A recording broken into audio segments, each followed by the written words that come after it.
Selamat datang di kanal YouTube Emas Solusi Indonesia Foundation. Pada kesempatan kali ini, di hari yang luar biasa,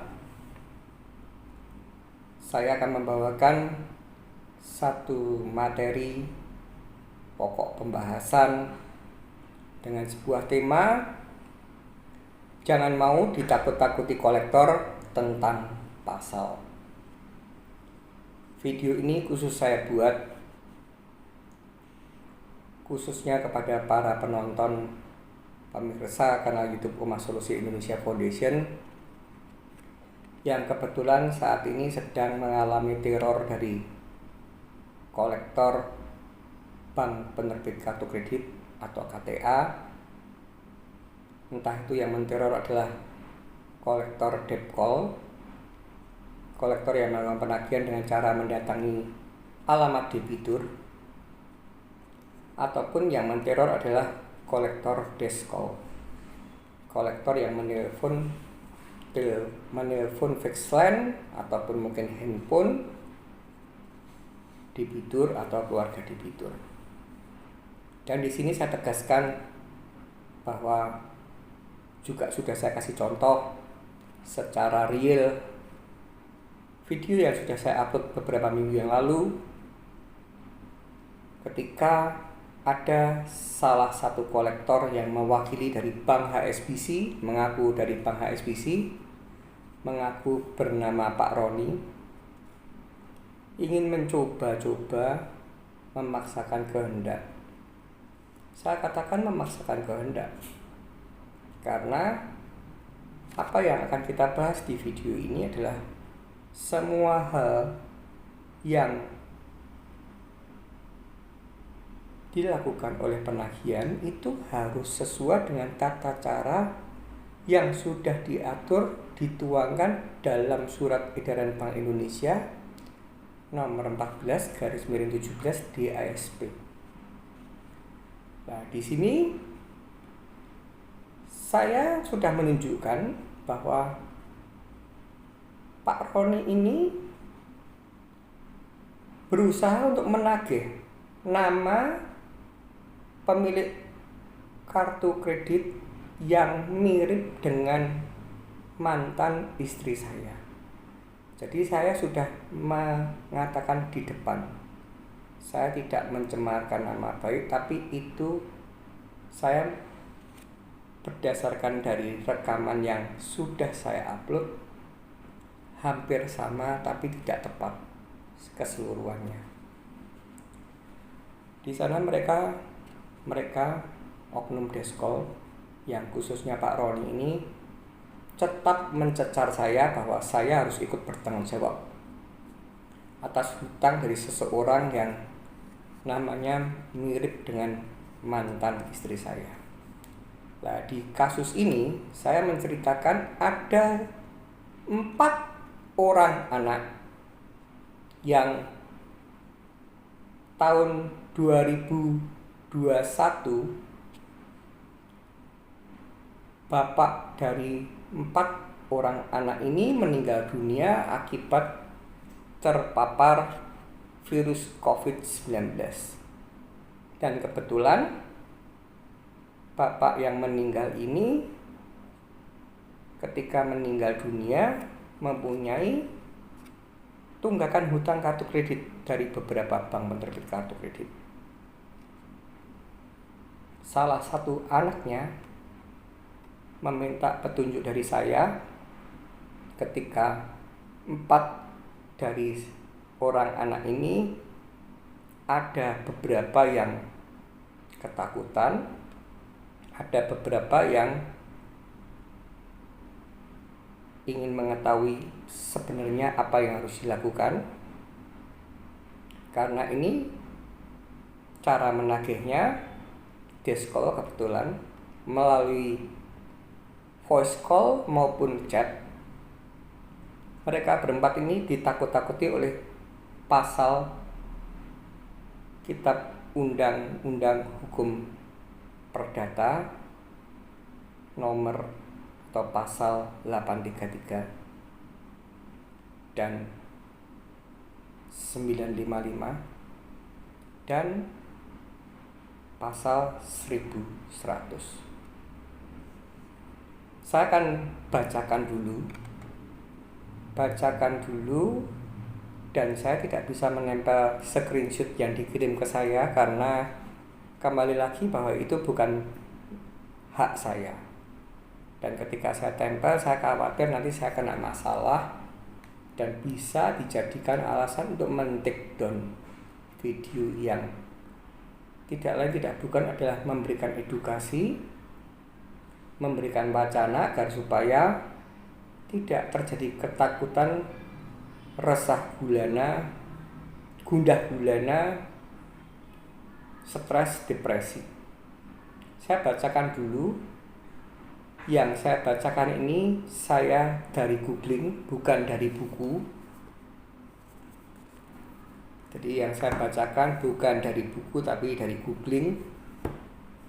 Karena kalau buku ini bukunya kecil, tebal, dan kalau saya potret itu melengkung. Sukar sekali juga untuk dibaca. Jadi saya lebih memilih untuk menempel yang dari Google. Pasal 833 ayat 1 KUH Perdata. Para ahli waris dengan sendirinya karena hukum mendapat hak milik atas semua barang, semua hak dan semua piutang orang yang meninggal. Berdasarkan pasal tersebut, anak dari pewaris berhak atas tanah warisan tersebut yang bisa dibuktikan dengan penetapan waris dari pengadilan negeri. Jadi ini beda yang dikirim oleh kolektor. Saya tidak perlu bacakan karena intinya sama. Kalau kita bicara lewat kitab, ini jauh lebih panjang dan itu tidak diperlukan juga karena 11-12. Pasal yang pertama kali ditakut-takutkan adalah pasal 833 KUH Perdata. Yang kedua adalah pasal 99 KUH Perdata. Menentukan bahwa dengan meninggalnya pewaris, maka baik waris yang diangkat dengan surat wasiat maupun mereka yang diberikan sebagian dari harta peninggalan oleh undang-undang menurut hukum menjadi pemilik dan benda-benda yang ditinggalkan. Saya ulang ya, agak rancu tadi baca saya. Pasal 99 KUH Perdata menentukan bahwa dengan meninggalnya pewaris, maka baik waris yang diangkat dengan surat wasiat maupun mereka yang diberikan sebagian dari harta peninggalan oleh undang-undang menurut hukum menjadi pemilik dari benda-benda yang ditinggalkan. Lalu kolektor ini mengolah dari dua pasal ini, 833 dan 955 ini, diolah dengan kata-kata yang ini khusus, yang ini saya bacakan karena ini adalah olahan chat dari kolektor. Pasal 833 dan pasal 955 KUH Perdata memberi pengertian bahwa semua harta kekayaan baik aktiva dan pasifa dengan matinya pewaris kepada para ahli waris, jadi tidak hanya harta kekayaan berbentuk hak-hak, melainkan juga harta kekayaan yang berupa kewajiban dan beban lainnya seperti hibah, wasiat, atau legat dipertegas lagi melalui pasal 1100 KUHP yang menyatakan bahwa ini bunyi pasal 1100 KUH Perdata. Para pewaris yang telah menerima suatu warisan diwajibkan dalam hal pembayaran hutang, hibah, wasiat, dan lain-lain beban memikul bagian yang sembarang dengan apa yang diterima dengan masing-masing. Itu cek versi kolektor. Sedangkan kalau kita cari di googling dan akan yang saya tempel, pasal 1100 ini mengatakan bahwa para ahli waris yang telah bersedia menerima warisan harus ikut memikul, membayar utang, hibah wasiat, dan beban-beban lain, seimbang dengan apa yang diterima masing-masing dari warisan itu. Hanya karena seorang oknum depkol atau deskol membaca pasal dengan metode bahasa Jawanya otak-atik gathuk. Kalau Anda orang Jawa pasti tahu otak-atik gathuk. Jadi cuma disambung-sambung, seolah-olah menyambung, dan itu valid. Saya tegaskan pada seluruh pemirsa, penonton kanal YouTube Koma Solusi Indonesia Foundation. Entah itu Anda ditinggal mati oleh orang tua Anda, dan kebetulan orang tua Anda mempunyai tunggakan hutang kartu kredit. Saya ulangi, saya tegaskan, mempunyai hutang kartu kredit atau KTA, atau Anda yang sebagai seorang orang tua dan kebetulan anak Anda almarhum, dan kebetulan juga anak Anda punya atau sedang menunggak hutang kartu kredit. Koma Solusi Indonesia Foundation tidak pernah mengajarkan untuk tidak bayar hutang. Akan tetapi ketika kondisi Anda, terutama tadi saya tujukan khusus untuk klien saya yang bertanya dengan saya, dan saya tidak menyebut nama Anda, jangan khawatir. Ketika kondisi finansial Anda ini sedang morat-marit, atau bahkan kalau saya boleh katakan yang terjelek, walaupun Anda ini kondisinya itu cukupan, itu tidak ada cerita untuk produk hutang kartu kredit atau KTA. Anda bisa lihat dari formulir apply kartu kredit. Kebetulan ini contohnya dari BRI. Formulir apply kartu kredit.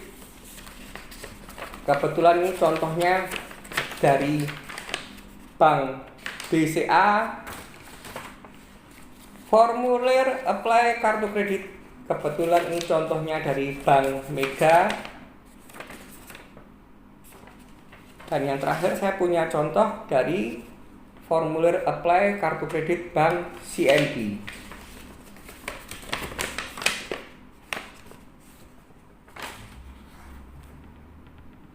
Tidak ada cerita hutang produk kartu kredit, dan kebetulan pemegang kartu kreditnya meninggal dunia, bisa diwariskan ke ahli waris. Yang dibacakan tadi sebatas pasal, tidak mempunyai kekuatan hukum tetap, belum inkrah. Dan satu lagi, kalau Anda entah itu sebagai orang tua, entah itu sebagai anak yang kebetulan Kalau sebagai orang tua, anak Anda yang meninggal mungkin, atau sebaliknya sebagai anak, orang tua Anda yang meninggal mungkin, dan sedang menunggak utang kartu kredit, Anda tetap diganggu dengan modus, dengan cara metode otak-atik gatuk. Lah kamu kan anaknya, kamu kan bapaknya, orang tuanya, misalkan begitu. Jawab saja, itu memang saya anaknya, itu memang saya orang tuanya. Tapi kalau Anda tetap mau menagih ke bukan pemegang kartu kreditnya, seperti yang dikatakan, sudah saya jelaskan produk kartu kredit KTA di Surat Edaran Bank Indonesia nomor 14/17 DSP sangat jelas, dilarang melakukan penagihan kecuali pada pemegang kartu kreditnya. Tidak ada tulisannya boleh melakukan penagihan kepada ahli waris. Jadi kalau misalkan Anda tetap lakukan ngeyel, Anda memberikan argumen kepada kolektor, saya memang anaknya, saya memang orang tuanya, tapi itu bukan urusan saya.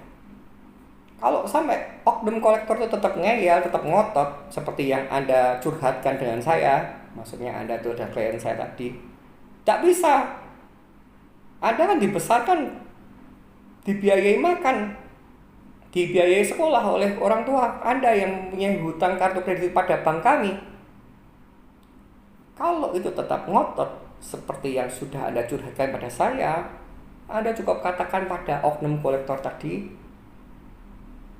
itu adalah betul. Saya sebagai anak ya pasti dikasih biaya oleh orang tua saya, entah itu untuk makan, entah itu untuk pendidikan. Tapi tidak artinya saya harus menanggung hutang kartu kredit almarhum.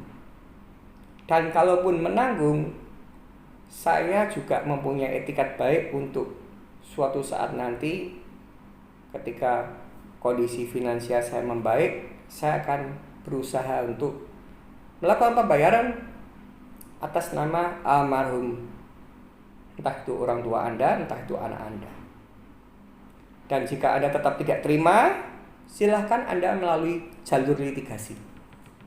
Karena kalau kita senjatanya cuman tentang pasal, entah itu pidana, entah itu perdata, nanti dulu. Sekaligus saya memberikan wacana edukasi kepada kebetulan yang menunggak ini masih hidup,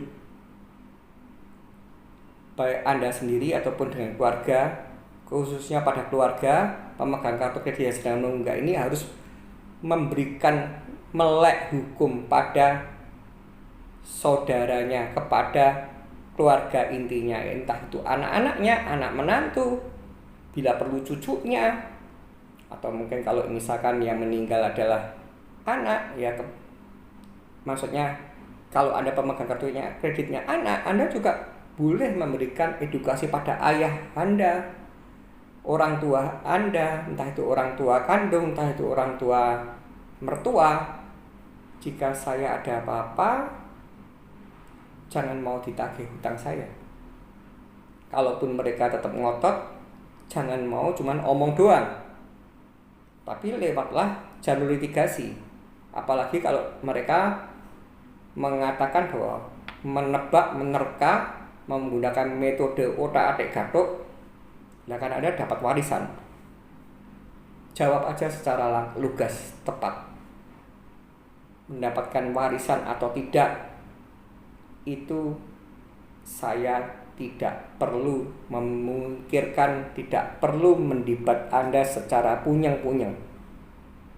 Anda cukup silahkan dari bank menggunakan jalur litigasi, menggunakan gugatan pengadilan, buktikan, dan ketika itu memang sudah ada kekuatan hukum tetap, baru akan saya pikirkan untuk penyelesaiannya. Katakan demikian. Bagi Anda sekalian juga sudah saya katakan, yang masih sehat dan masih hidup, dan Anda kebetulan saat ini sedang mengalami turbulence, kondisi finansial yang saat ini sedang tidak membaik, Anda jangan pernah ditakut-takuti oleh pasal cuman perdata, tapi juga jangan pernah takut kalau ditakut-takuti pasal tentang pidana, penggelapan, penipuan, pencurian. Jadi kalau oknum kolektor menteror tentang kitab undang-undang hukum pidana, ya jawab aja, saya tunggu laporan polisi kamu dulu. Kalau oknum kolektornya menakut-nakuti dengan kitab undang-undang hukum perdata, ya jawab aja, silahkan ajukan gugatan melalui jalur litigasi. Kalau memang hakim memvonis, entah itu pidana itu perdata, kalau pidana melalui kepolisian dulu, dan itu omong doang, tidak usah diperpanjang. Kalau perdata ya silahkan gugat lewat litigasi. Kalau hakim memutuskan sebuah vonis dan itu memang harus dilakukan oleh ahli warisnya, barulah kita memikirkan untuk menyelesaikan. Tapi satu kata, itu tidak pernah terjadi sampai hari ini. Jadi di video yang saat ini saya tegaskan, sesuai dengan topik temanya, jangan mau ditakut-takuti kolektor tentang pasal. Ketika Anda sudah mencapai titik jenuh, gangguannya, daripada Anda pusing diajak debat kusir, ya langsung aja layangkan somasi dengan pelanggaran dilarang melakukan penagihan kecuali pada pemegang kartu kreditnya. Jadi cukup jelas. Semoga video ini bermanfaat. Semoga Anda bisa mengerti, bisa mengambil intisarinya, bisa mengambil wacananya, edukasinya. Tidak ada yang tidak bisa di-stop, karena memang itu hanya omongan doang. Kalau yang ngomong kolektor menyadur pasal, ya jangan mau ditakut-takuti tentang pasal. Gugat, silahkan lewat jalur litigasi. Kalau berkekuatan hukum tetap baru oke. Tapi kalau kamu tetap ngeyel, ganggu saya sudah masuk dalam titik jenuh, maksudnya saya itu Anda, layangkan aja ke somasi ke bank penerbit kartu kredit, CC kan ke OJK. Orang ini, oknum kolektor yang bernama ini, tulis kronologis perkaranya telah mengganggu saya, padahal saya bukan pemegang kartu kreditnya. Itu cukup. Dan setelah itu Anda lakukan, saya pastikan teror tersebut dari oknum kolektor yang ingin memaksakan kehendak menakut-nakuti tersebut patah. Jangan menyerah, tetap semangat, dan ingat, badai pasti berlalu.